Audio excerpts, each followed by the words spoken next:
Today we're going to install a new H11 light bulb on this 2015 Chevrolet Traverse. Alright, I just made a video of how to remove it. Now we're going to go ahead and install it. First thing we're going to do is put on some gloves because we don't want any of our oily hands to transfer into the glass. It will wear down the light bulb a lot faster.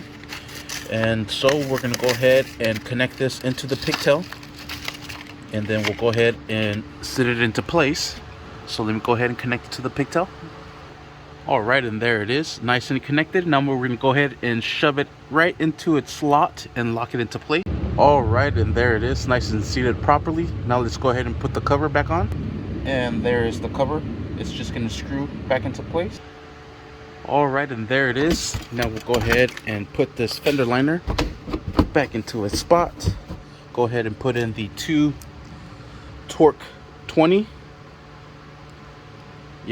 20 bolts into place, which go here and right there.